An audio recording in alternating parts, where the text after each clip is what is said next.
ভয়াবহ পথ দুর্ঘটনায় মৃত্যু হলো এক ব্যক্তির। ঘটনাটি ঘটে মঙ্গলবার গভীর রাতে সানফালা ব্রিজ সংলগ্ন পেট্রোল পাম্প এলাকার জাতীয় সড়কের উপর। মৃত ব্যক্তির নাম সনদ অধিকারী। তার বাড়ি নাককাটিগাছ গ্রাম পঞ্চায়েতের প্রাইমারি স্কুল সংলগ্ন এলাকায়। জানা যায় মঙ্গলবার রাতে সানফালা ব্রিজ সংলগ্ন পেট্রোল পাম্প এলাকায় জাতীয় সড়কের পাশে রক্তাক্ত অবস্থায় ওই ব্যক্তি পড়েছিলেন। দুই যুবক দেখতে পেয়ে উদ্ধার করে তাকে নিয়ে আসে হাসপাতালে। কর্তব্যরত চিকিৎসক তাকে মৃত বলে ঘোষণা করে। মৃত্যুর খবর ছড়িয়ে পড়তেই কান্নায় ভেঙে পড়ে পরিবারের সদস্যরা।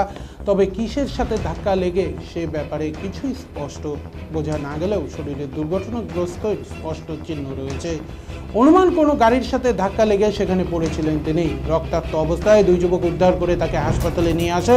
মঙ্গলবার রাতে দেহটি উদ্ধার করে পুলিশ। বুধবার ময়নাতদন্ত করে পরিবার সদস্যদের হাতে দেহ তুলে দেবে বলে থানা সূত্রে খবর।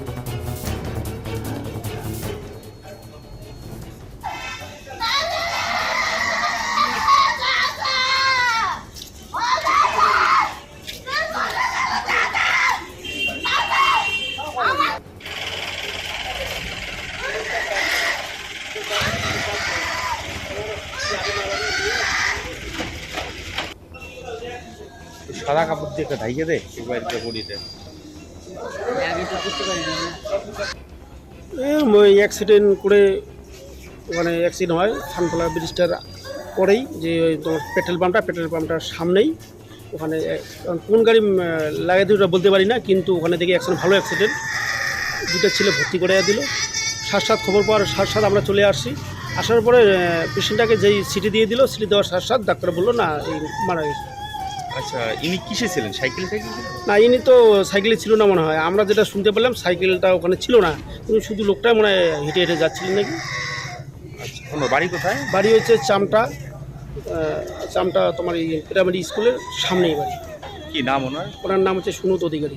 সুনত অধিকারী। বয়স কিরকম হবে? বয়স হবে 58। মানে তুফানগঞ্জ থেকে বাড়ি ফিরছিল? হ্যাঁ। কোন গাড়ি ধাক্কা মারছে জানা যায় না? ওটা আমার জানা নেই, কিন্তু ওটা বলতে পারবে ওখানে যারা লোকাল বলতে পারবে। যারা ওখানে উঠাইছে তুলছে তারা বলতে পারবে। পেট্রোল পাম্পের সামনে যারা। কি নাম আপনার? আমার নাম হচ্ছে কমলাকান্ত বর্মন। নাককাটিগাছ গ্রাম পঞ্চায়েতের উপপ্রধান, এবং যে মারা গেছে সেই বুথের পঞ্চায়েত।